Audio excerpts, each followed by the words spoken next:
Good morning to all of you. कैसे हो? I hope आप लोग अच्छे होंगे, अच्छे से कल की क्लास को पढ़े होंगे। स्टूडेंट्स, हमारा कल का जो चैप्टर लिनन का था कंप्लीट हुआ और आज उससे जितने भी क्वेश्चन बने हैं हम कराने जा रहे हैं। और ये समझ लीजिए कि ये जितने क्वेश्चन हैं सिर्फ टीजीटी के लिए ही नहीं, टीजीटी, पीजीटी, एलटी और नेट तीनों के लिए ही यूजफुल है। ठीक ना? आइए हम देखते हैं। हमारा आज का क्वेश्चन बहुत ही इंटरेस्टिंग है, बहुत ही इजी है और आराम से करते चलिए। कहीं भी किसी को कोई भी प्रॉब्लम होगी हमको कमेंट के थ्रू जरूर बताइएगा। पहला जैसा कि क्वेश्चन आपको दिख रहा है, लिनन है। लिनन पूछ रहा है कि लिनन हमारा किस प्रकार का रेशा है। ठीक ना? पहला क्वेश्चन क्या दिख रहा है कि लिनन क्या है, किस प्रकार का हमारा रेशा है। ठीक, सेल्यूलोजिक रेशा है कि तने से प्राप्त होने वाला रेशा है कि वानस्पतिक रेशा है कि उपर्युक्त में से एक से अधिक और कोई नहीं। जब इस प्रकार का क्वेश्चन आ जाता है जहां पूछे कि ऑप्शन में एक से अधिक है कि ओनली एक है कि दो है, समझ रहे हो ना? इसमें हमको क्या देखना होता है कि ये जो तीनों स्टेटमेंट्स है इसमें तीनों सही है कि दोनों सही है कि ओनली एक ही सही है। ठीक ना? तो इसमें हमारा क्या है, लिनन कैसा रेशा है? तो एक सेल्यूलोजिक रेशा है, सबको पता है। तो यह कहाँ से प्राप्त होता है? तने से प्राप्त होने वाला रेशा है। ठीक ना?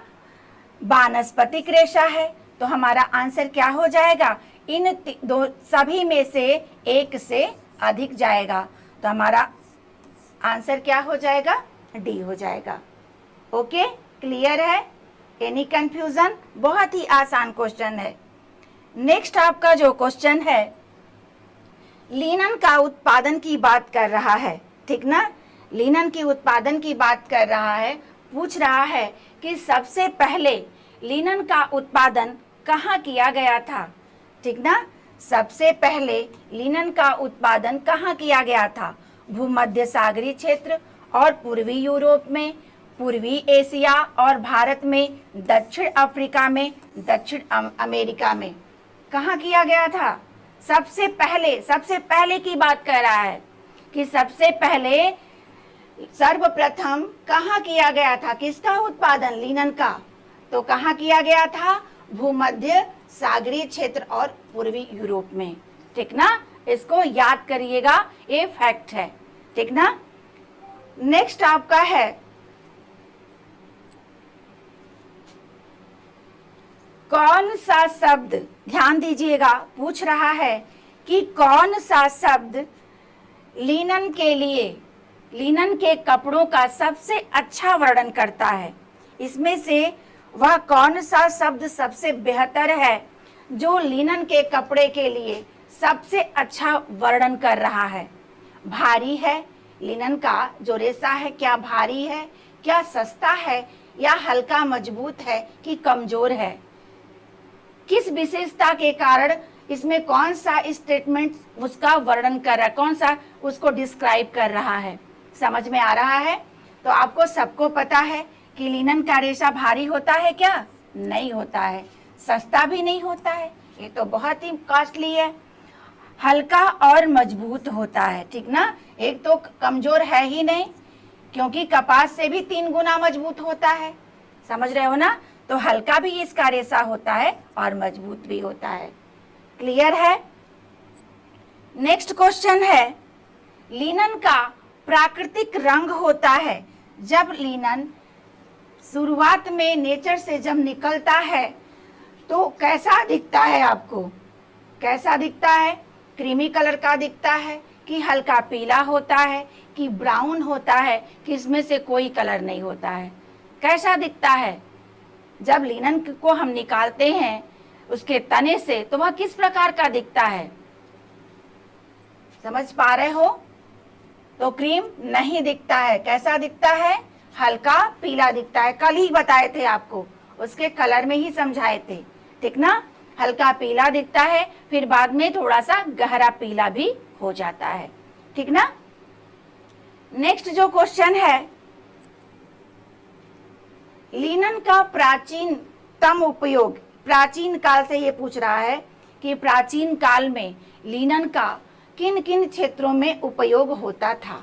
ठीक ना, क्वेश्चन करने पूछने का मतलब यही है, समझ रहे हो ना, किसके क्या कहाँ कहाँ उपयोग होता था। उसके इंट्रो से क्वेश्चन है, ये लिनन के इंट्रो से क्वेश्चन है, समझ रहे हो। मिस्रवासी के शवों को लपेटने में, पुजारी लोग के वस्त्रों में, ठीक ना, राजा महाराजाओं के वस्त्रों में उपर्युक्त में से एक से अधिक कोई नहीं। बताओ, कल बताए थे ना, बहुत अच्छे से समझाए थे कि लिनन का प्राचीन समय में किस प्रकार से उपयोग होता था। ठीक ना, तो क्या है, मिस्रवासी भी वहाँ के जो मम्मी होते थे उसको लपेटते थे लिनन के कपड़े में, तो ये भी सही है। पुजारी लोग भी इसी के वस्त्र को धारण करते हैं, तो ये भी सही है। जितने राजा महाराजा थे इसके वस्त्रों को पहनते थे, तो हमारा ऑप्शन क्या हो गया, उपर्युक्त में से एक से अधिक। क्लियर है, क्लियर हो रहा है ना। नेक्स्ट आपका क्वेश्चन है, लिनन द्वारा निर्मित महीन बुना हुआ कपड़ा है, कपड़ा है कौन सा है, कैमो है कि साटिन है कि कैशमेयर है कि सभी है। क्या पूछ रहा है कि जब लिनन का वीविंग करते हैं हम, लिनन के फाइबर को जब हम वीविंग करते हैं तो कौन सा कपड़ा तैयार होता है, कौन सा कपड़ा तैयार होता है। ठीक ना, तो ना तो इससे कैमो होता है ना कैशमेयर होता है, किससे कौन सा कपड़ा बनता है, साटिन का। ठीक ना, वीविंग में बताए हैं आपको। नेक्स्ट क्वेश्चन है, ये प्रीवियस ईयर का क्वेश्चन है। नेक्स्ट क्वेश्चन है आपका, फ्लैक्स के पौधे के लिए, फ्लैक्स के पौधे के लिए प्राप्त करने के लिए रिपलिंग की जाती है। इसमें से पूछ रहा है कि यहाँ क्या भरोगे, क्या फिल करोगे तो आपका सेंटेंस सही हो जाएगा। ठीक ना, फ्लैक्स के पौधे के लिए प्राप्त करने के लिए रिपलिंग की जाती है। क्या प्राप्त करने के लिए रिपलिंग करते हो, रिपलिंग क्या है, रिपलिंग क्या है, जब हम पत्ते और बीज को, डंठल को, तने को, तीनों को अलग अलग कर देते हैं, वही प्रक्रिया रिपलिंग कहलाती है। प्रोसेस में देखे थे ना आप, उसी से क्वेश्चन बना हुआ है। तो क्या रिपलिंग सिर्फ बीज के लिए, बीज की बात ही नहीं कर रहा है, ठीक ना, तने की भी बात नहीं कर रहा, ना तो पौधे की बात कर रहा है, किसकी बात कर रहा है, लिनन को। लिनन के हम जब क्या करते हैं, लिनन को जब रेटिंग करना होता है, जब पहले बंडलिंग करते हैं तो उसके बीज को अलग करते हैं, पत्तों को अलग कर देते हैं और तने को अलग कर देते हैं। तो हमारा बेहतर आंसर क्या हो जाएगा, लिनन। क्लियर है। नेक्स्ट क्वेश्चन है आपका, लिनन के रेशे को प्रेस्टीज रेशा का नाम दिया गया था, किसने दिया था ये नाम, प्रेस्टीज रेशा कहकर कौन पुकारा था, बताओ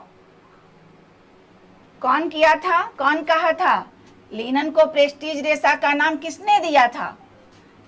क्या हॉलन और सैडलर दिए थे कि मिस्रवासियों द्वारा दिया गया था, कि दोनों लोग दिए थे, कि कोई नहीं दिया था। समझ पा रहे हो, कल भी बताए थे, हॉलन और सैडलर ने इसे क्या कहा था, प्रेस्टीज रेशा के नाम से बताया था।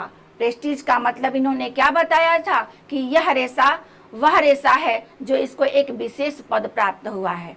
ठीक ना। नेक्स्ट क्वेश्चन है आपका, क्वेश्चन आपका सारा बहुत अच्छा है, बहुत इजी है। ठीक ना, इतना कर लोगे तो आपको लिनन में से 100% आपका कॉन्सेप्ट भी क्लियर हो जाएगा और क्वेश्चन भी इसके बाहर से आने वाला नहीं है।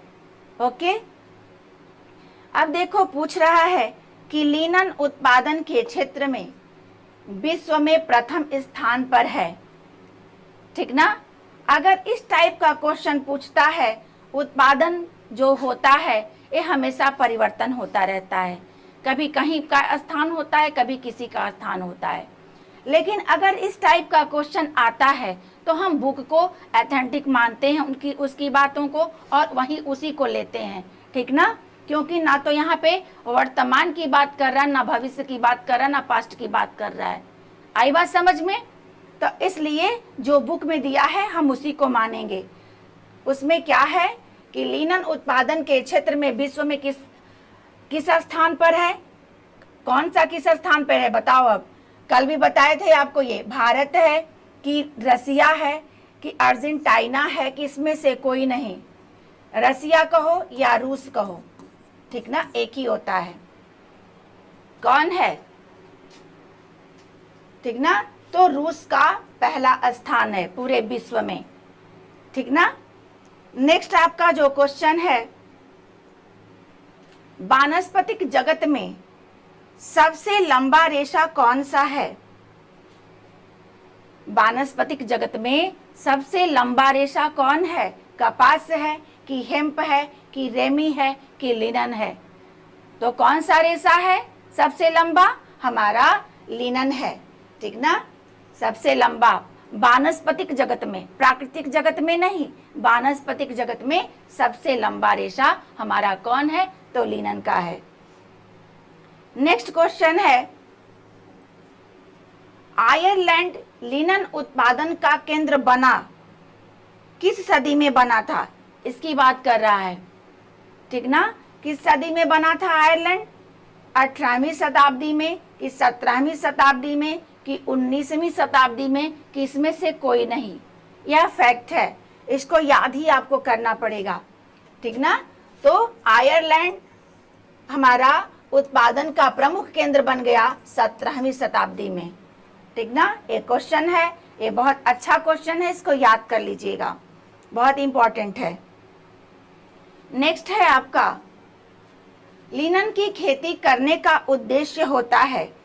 जब व्यक्ति लिनन की खेती करता है तो किन किस पर्पस से करता है? क्वेश्चन यही पूछ रहा है। बीज प्राप्त करने के लिए कि रेशे को प्राप्त करने के लिए कि ए और बी दोनों की केवल बी? कौन सा आंसर हमारा सही है? आपको बताए हैं कि लिनन की खेती दो उद्देश्य से की जाती है, बीज को प्राप्त करने के लिए और रेशे को प्राप्त करने के लिए। तो हमारा आंसर क्या हो जाएगा? ए और बी दोनों, क्योंकि इससे बीज भी प्राप्त करने के लिए खेती की जाती है और रेशे को प्राप्त करने के लिए भी खेती की जाती है। नेक्स्ट क्वेश्चन है आपका,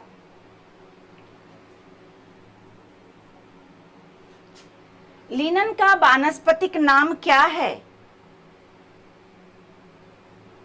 लिनन का वानस्पतिक नेम पूछ रहा है, वैज्ञानिक नेम कहो या वानस्पतिक नेम कहो, ठीक ना। गॉस्पियम है कि यूसी टिटेसियम है कि ए और बी दोनों है कि कोई नहीं है? कौन सा लग रहा है? ठीक, तो गॉस्पियम हमारा क्या है? ये किसका था? कपास का था। और ये क्या है? लिनन का हमारा यूसी टिटेसियम है। वानस्पतिक नाम लिनन यूसी टिटेसियम, याद रखिएगा, बार बार ये क्वेश्चन में पूछता है, ठीक ना। नेक्स्ट क्वेश्चन है आपका, लिनन का प्रयोग होता है, लिनन का यूज पूछा जा रहा है कि लिनन का यूज किस किन क्षेत्रों में होता है, ठीक ना। तो कृत्रिम चमड़ा बनाने में, वार्निश बनाने में, तेल निकालने में कि सभी में? लिनन का प्रयोग कहाँ होता है? कहाँ कहाँ होता है बताओ। तो इसके बीज से क्या क्या बनता है? चमड़ा भी बनता है, कृत्रिम आर्टिफिशियल लेदर भी बनता है, वार्निश भी बनता है, तेल निकालने के भी काम में आता है। तो हमारा आंसर क्या हो जाएगा? सभी। ओके, अगर इसमें हम कपड़ा भी डाल दें तो वो भी एक से अधिक हो जाएगा, कैसे भी क्वेश्चन कर सकते हो, ठीक ना। नेक्स्ट क्वेश्चन है आपका, लिनन के पौधे की किस्म होती है? लिनन के पौधे की किस्म होती है, कैसा होता है बताओ। नीला फूल वाला लिनन कि सफेद फूल वाला लिनन कि ए और बी दोनों कि कोई नहीं? लिनन को कल भी बताए थे आपको कि लिनन की का जब हम खेती करते हैं तो दो तरह की कैटेगरी होती है। एक सफ़ेद फूल निकलता है और एक नीला फूल निकलता है। तो हमारा आंसर क्या हो जाएगा? ए भी हमारा सही है, ए भी सही है, तो हमारा आंसर क्या हो जाएगा? ए और बी दोनों, या दोनों तरह के फूल निकलते हैं हमारे लिनन से। नेक्स्ट क्वेश्चन है आपका, उत्तम कोटि का रेशा प्राप्त होता है। उच्च कैटेगरी का अगर हमें फाइबर लेना हो तो वह कहाँ से प्राप्त होता है, पूछ रहा है। नीले फूल वाले लिनन से कि सफेद फूल वाले लिनन से, कि ए और बी दोनों से, कि कोई नहीं? पूछ क्या रहा है? अगर उत्तम कोटि का लिनन कहाँ से प्राप्त होता है, यहाँ से प्राप्त होता है कि यहाँ से प्राप्त होता है? समझ रहे हो ना? तो ये समझ लो कि उत्तम कोटि का हमें रेशा वहीं से मिलता है जहाँ जिस पौधे में नीला फूल होता है, ठीक ना? तो हमारा आंसर क्या हो जाएगा? नीला फूल। यहाँ से निम्न कोटि का रेशा प्राप्त होता है, सफेद फूल से निम्न कोटि का रेशा प्राप्त होता है, ठीक ना? नेक्स्ट क्वेश्चन है, मोटा खुरदरा मजबूत रेशा प्राप्त होता है। मोटा खुरदरा मजबूत रेशा प्राप्त होता है, कहाँ से होता है? नीले फूल वाले लिनन से होता है कि सफेद फूल वाले लिनन से होता है कि कपास के रेशे से होता है कि सभी से होता है? समझ पा रहे हो?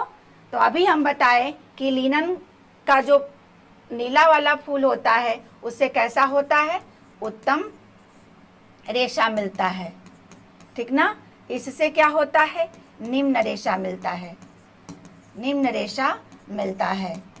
और निम्न रेशा कैसा होता है? वही होता है मोटा खुरदरा, ठीक ना?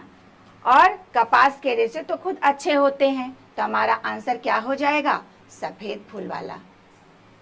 क्लियर है? नेक्स्ट क्वेश्चन है आपका, लिनन के पौधे के लिए जलवायु होनी चाहिए। जलवायु पूछ रहा है कि लिनन की जब खेती की जाती है तो उसके लिए किस प्रकार की जलवायु होनी चाहिए, ठीक ना? कैसी होनी चाहिए जलवायु? समशीतोष्ण होनी चाहिए कि नमी एवं आर्द्र जलवायु होनी चाहिए कि ए और बी दोनों, कि केवल ए?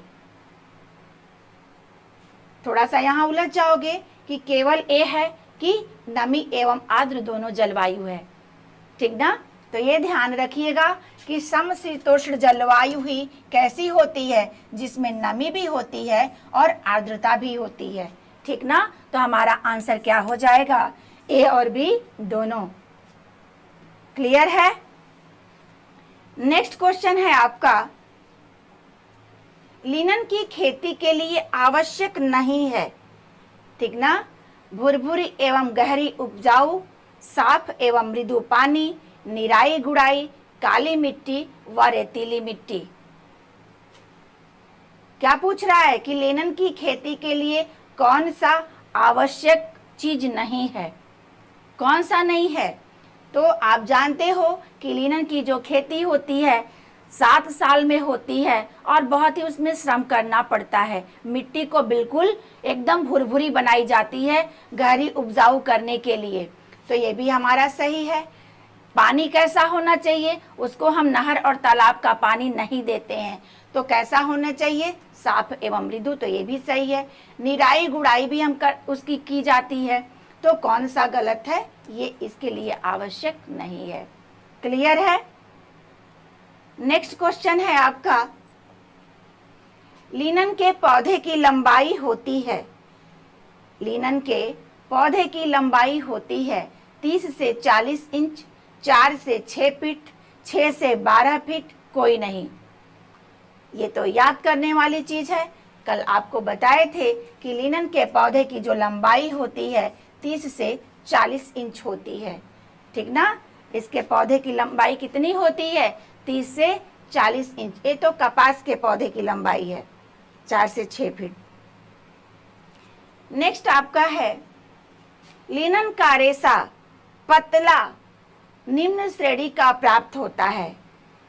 पतला भी हो जाता है और निम्न श्रेणी का प्राप्त होता है, क्यों? क्या उसके समशीतोष्ण जलवायु में, सामान्य जलवायु में, विशिष्ट जलवायु में, अनुपयुक्त एवं गर्म जलवायु में? लिनन का कपड़ा तो बहुत अच्छा होता है, रेशा भी बहुत अच्छा होता है, लेकिन क्यों क्यों ए गुण उसके अंदर आ जाता है? क्वेश्चन का मतलब यही है, समझ पा रहे हो? तो इसके लिए तो समशीतोष्ण जलवायु चाहिए ही चाहिए, सामान्य जलवायु चाहिए, विशिष्ट एक लिए इसके लिए एक विशिष्ट वातावरण तैयार किया जाता है, अब जान ही रहे हो। तो हमारा क्या हो गया, अगर ये चीज़ हम इसको मिले तो लिनन का रेशा कैसा हो जाता है? पतला हो जाता है और निम्न कैटेगरी का हो जाता है। नेक्स्ट क्वेश्चन है आपका,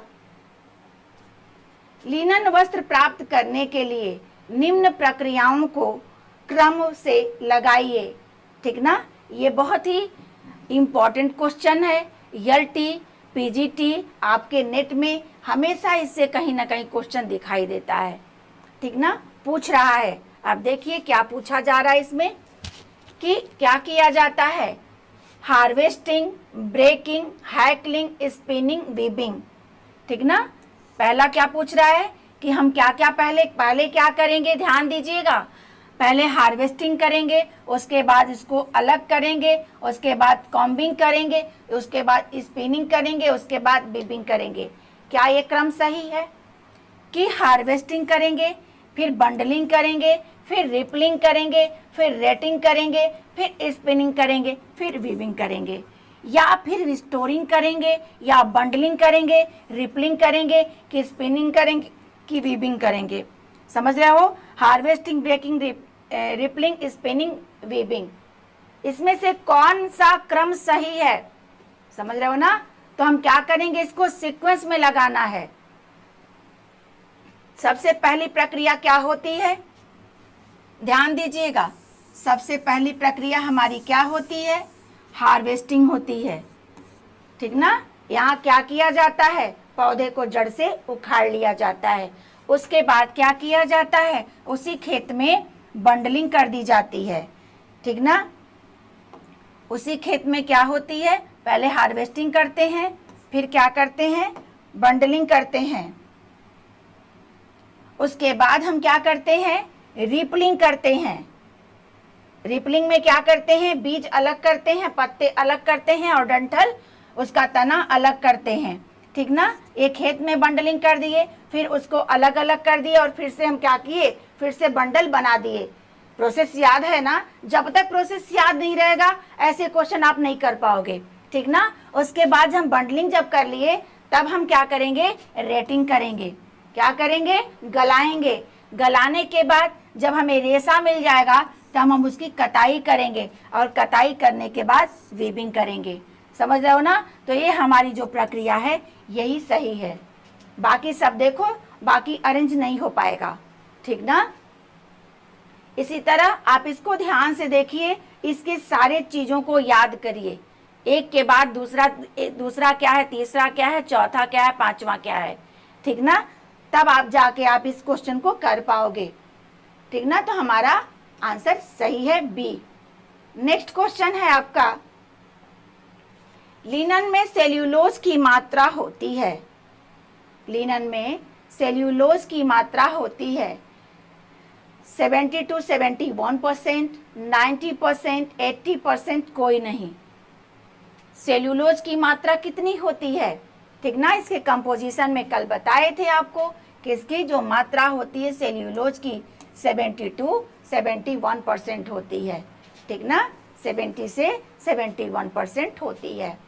90% किस में होता है? कपास में होता है। ठीक ना, ये किस में होता है? कपास में होता है। नेक्स्ट आपका है, पकी अवस्था में लिनन में वसा का प्रतिशत है। ठीक ना, पहले तो कच्ची अवस्था में पेक्टिन होता है, समझ रहे हो ना? लेकिन पकी अवस्था में वही पेक्टिन की जगह कौन ले लेता है? वसा होता है।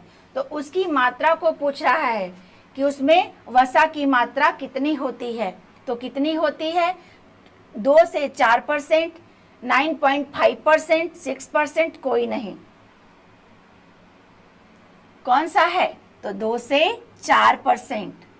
ठीक ना, ये भी आपको बताए थे, 2 से 4% फैट की मात्रा होती है।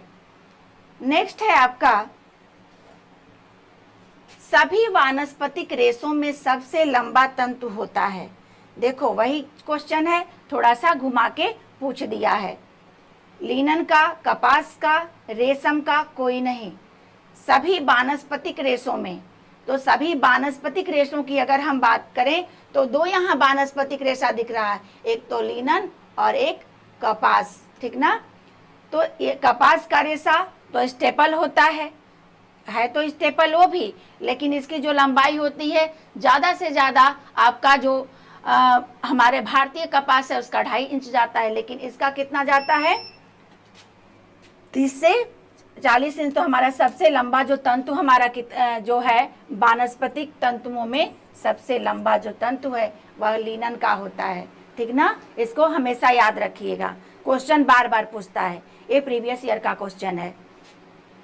नेक्स्ट क्वेश्चन है आपका, लिनन का माइक्रोस्कोपिक संरचना है। पूछ रहा है कि जब सूक्ष्मदर्शी की सहायता से लिनन के रेशे को देखोगे तो वह किस प्रकार का दिखता है। तो कैसा दिखता है, मुड़ी हुई नली के समान, बेलनाकार, अनुप्रस्थ काट की अनुदैर्घ्य काट, कैसा दिखता है। तो मुड़ी हुई नली के समान तो कौन दिखता है, हमारा कपास दिखता है, लेकिन हमारा जो लिनन का रेशा है यह बेलनाकार दिखता है अगर हम माइक्रोस्कोप से इसको देखें तो।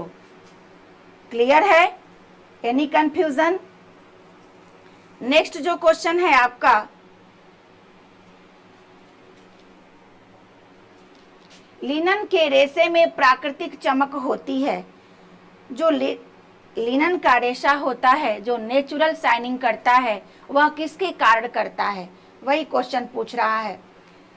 लिनन के जलवायु के कारण, कि उसके में जो पेक्टिन पाया जाता है उसके कारण, कि ओस में गलाने के कारण, कि मर्सराइज करने के कारण, ठीक ना। क्या पूछ रहा है कि किसके कारण लिनन में प्राकृतिक चमक आती है, समझ रहे हो। तो जलवायु के कारण शाइनिंग नहीं होती, ओस में गलाने के कारण भी नहीं होती, यहाँ पेक्टिन नेचुरल जो शाइनिंग होती है उसके पेक्टिन के कारण होती है, ठीक ना। और अगर ये तो जो मर्सराइज्ड है उसके चमक को बढ़ाने के लिए, चमक को बढ़ाने के लिए किया जाता है परिचर्या, की गई परिचर्या है, ये है चमक के लिए लेकिन नेचुरल नहीं है, ये चमक बढ़ाने के लिए ये परिचर्या फिनिशिंग की जाती है। और हमारा आंसर क्या हो जाएगा, पेक्टिन के कारण नेचुरल शाइनिंग आती है हमारे लिनन में। ओके, क्लियर है। नेक्स्ट है आपका, लिनन का प्राकृतिक रंग होता है, ठीक ना। लिनन का जो प्राकृतिक जो नेचुरल कलर है वह कैसा होता है, हल्का पीला, गहरा पीला, ए और बी दोनों, भूरा रंग, ठीक ना। तो भूरा रंग तो होगा नहीं, क्योंकि जब हम ओस में गलाते हैं तो इसका कलर क्या हो जाता है, ब्राउन पड़ जाता है, ठीक ना।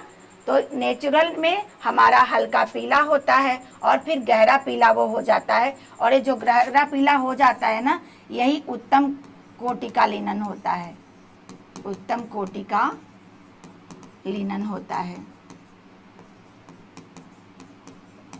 ठीक ना। तो हमारा आंसर क्या हो जाएगा, सी। हमारा आंसर क्या हो जाएगा, सी। पहले हल्का पीला होता है फिर धीरे धीरे वो गहरा पीला हो जाता है। नेक्स्ट क्वेश्चन है आपका, गीली अवस्था में लिनन की मजबूती बढ़ जाती है। जब लिनन गीली अवस्था में होता है यानी उसको जब हम भिगा देते हैं तो उसकी मजबूती कितनी बढ़ जाती है, 30% या 20% या ए और बी दोनों, कोई नहीं। कौन सा ऑप्शन हमारा है, तो 30% मजबूती बढ़ती है कपास की, ठीक ना। कपास की मजबूती जो होती है ये 30% बढ़ जाती है, लेकिन लिनन की जो मजबूती होती है वह 20% हो जाती है, ठीक ना। तो हमारा आंसर क्या हो जाता है, 20%। क्लियर है, एनी डाउट, आगे चलें। ओके, नेक्स्ट क्वेश्चन है आपका, लिनन के रेशे में अभाव रहता है। पूछ रहा है कि वह कौन सा गुण है जो लिनन के रेशे में नहीं पाया जाता है। ठीक ना, कौन सा? तन्यता का, प्रत्यास्थता का, प्रतिस्कंदता का। ठीक ना, आपका रेजिलेंसी ना तो होता है, ना तो इसमें तन्यता होता है, ना तो इलास्टिसिटी होती है, ना तो टेनिसिटी होती है, ना तो रेजिलेंसी होती है, ना तो इलास्टिसिटी होती है। तो इसमें सभी का अभाव होता है। ये भी नहीं होता, ये भी नहीं होता, ये भी नहीं होता, इन तीनों का अभाव पाया जाता है। ठीक ना, तो हमारा आंसर क्या होगा कि सबका अभाव रहता है। नेक्स्ट क्वेश्चन है आपका, लिनन के वस्त्र ताप के सुचालक होते हैं कि कुचालक होते हैं, कि सुचालक और कुचालक दोनों होते हैं, कि कोई नहीं होता है। ठीक ना, तो आप सबको पता है कि लिनन के वस्त्रों को हम गर्मियों में प्रयोग करते हैं, तो कैसा होगा? सुचालक होता है। हमारा लिनन का वस्त्र जो होता है सुचालक होता है। नेक्स्ट है आपका, ये भी क्वेश्चन बार बार पूछा है, ये भी आपका प्रीवियस ईयर का क्वेश्चन है। नेक्स्ट क्वेश्चन है आपका, लिनन के रेशों से बनाए जाते हैं, लिनन का जो रेशा होता है वह उससे हम कौन कौन से कपड़े का निर्माण करते हैं, पूछ रहा है। रुमाल का, तौलिया का, नैपकिन का, उपलहस्टी के कवर, साड़ियाँ, शर्ट पैंट, सभी। समझ रहे हो? तो इससे हमारे रुमाल, तौलिया, नैपकिन सब बनाया जाता है, क्योंकि बहुत सॉफ्ट होता है और नौमी को भी और शोषण करता है। उपलहस्टी के कवर भी सारे बनाए जाते हैं, जितने भी आप चेयर के, सोफे के, बेड के कवर जो होते हैं लिनन के बनते हैं। ये भी साड़ियाँ भी बनती हैं, शॉर्ट भी बनता है, पैंट भी बनता है। तो हमारा आंसर क्या हो जाएगा? सभी। नेक्स्ट क्वेश्चन है आपका, लिनन के रेशों पर कीट व जीवाणु प्रभाव नहीं डालते, इसलिए इसका प्रयोग होता है, इसलिए इसका प्रयोग होता है। तो क्वेश्चन को समझिए कि क्वेश्चन पूछना क्या चाह रहा है आपसे। ठीक ना, क्वेश्चन पूछना क्या चाह रहा है कि लिनन का जो कपड़ा होता है उस पर कीट या बैक्टीरिया प्रभावित नहीं करता है, तो इसीलिए उसका प्रयोग किन क्षेत्र में किया जाता है? पर्दों के लिए, सर्जिकल एवं चिकित्सीय कार्य हेतु, मेजपोश एवं चद्दर के लिए, या सभी के लिए। समझ पा रहे हो? तो इससे इसका यहाँ पे कोई मतलब नहीं है, इसका ना मतलब है न इसका मतलब है। इसमें हमारा जो प्रयोग होता है जिसपे कीट नहीं लगते, जिसपे बैक्टीरिया नहीं लगते, इसीलिए इसमें सर्जिकल जितने भी हमारा ऑपरेशन वगैरह में काम आते हैं, जितने पट्टियाँ वगैरह होती हैं, इसी से बनाई जाती हैं। समझ रहे हो ना? तो हमारा बेहतर आंसर क्या हो गया? सर्जिकल एवं चिकित्सीय कार्य हेतु। नेक्स्ट क्वेश्चन है आपका, लिनन रेशों में सलवटें पड़ जाती हैं। पूछ रहा है कि लिनन का वस्त्र जब पहनते हो तो उसमें सलवट पड़ जाती है, ऐसा क्यों होता है? ठीक ना, क्वेश्चन का मतलब यही है, ऐसा क्यों होता है? इसमें प्रतिस्कंदता का अभाव होता है, इसमें प्रत्यास्थता का अभाव के होता है। तो ये ए और बी दोनों केवल ए। समझ रहे हो ना? तो ये ध्यान रखिएगा कि जब सलवट तभी पड़ती है जब हमारे रेशों में प्रतिस्कंदता और प्रत्यास्थता दोनों का अभाव रहता है। ठीक ना, तो लिनन में दोनों का अभाव पाया जाता है। समझ पा रहे हो? इसीलिए ये हमारा जो कपड़ा है जब पहनते हो तो इस पर सलवट पड़ जाती है। तो हमारा आंसर क्या हो जाएगा? ए और बी दोनों। आंसर क्लियर हो रहा है ना? क्वेश्चन समझ में आ रहा है ना? क्वेश्चन को बस समझना सीखिए। क्वेश्चन जब समझ जाओगे तो आंसर अपने आप आपको आ जाएगा। नेक्स्ट आपका है, लिनन पर अम्ल का प्रभाव पड़ता है। जो एसिड होता है वह किस प्रकार से प्रभाव डालता है हमारे लिनन पर? ठीक ना, अच्छा बुरा दोनों डालता है, कि केवल बुरा डालता है, कि कोई उस पर प्रभाव नहीं पड़ता है, कि कोई नहीं? कौन सा ऑप्शन सही लग रहा है आपको? तो एसिड का हमेशा हमारे सेल्यूलोजिक रेशा पर बुरा प्रभाव पड़ता है। ठीक ना, तो केवल बुरा डालोगे। आंसर हमारा क्या होगा? ओनली बैड इफेक्ट पड़ता है। नेक्स्ट जो क्वेश्चन है आपका, अम्ल का प्रयोग लिनन पर किया जाता है। देखो उसी का बुरा प्रभाव पड़ रहा है, लेकिन पूछ रहा है कि अम्ल का जो प्रयोग है लिनन पर क्यों किया जाता है। दाग धब्बों को छुड़ाने के लिए, चमक लाने के लिए, चमक लाने, यहाँ पे लेन नहीं है लाने है, चमक लाने के लिए, ए और बी दोनों, कोई नहीं। समझ रहे हो? तो एसिड जब हम डालते हो कपड़े पर, समझ रहे हो ना, एसिड को जब हम डालेंगे तो दाग धब्बे जो भी कपड़े पर रहते हैं वह छूट जाते हैं। इसीलिए थोड़ा सा बहुत कम मात्रा में उसको डालते हैं, दाग धब्बे ज्यों छूट जाते हैं, फिर उसको हम अच्छे पानी से धुल देते हैं ताकि वो उस पर प्रभाव ना डाल सके। तो हमेशा दाग धब्बों को छुड़ाने के लिए बहुत कम एसिड का प्रयोग किया जाता है और प्रयोग करने के बाद उस अम्ल को पूरी तरह से कपड़े से हटा दिया जाता है। आई बात समझ में? तो हमारा आंसर क्या हो जाएगा? दाग धब्बों को छुड़ाने के लिए।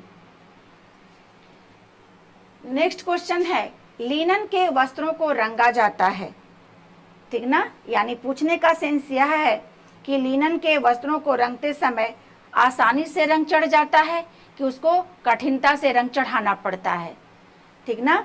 तो आसानी से, कठिनता से केवल भी कोई नहीं। तो आपको कल ही बताए थे कि लिनन भी कपास की तरह रंग चढ़ने में क्या करता है? कठिनता लाता है। यानी हमारा आंसर क्या हो जाएगा? बी हो जाएगा।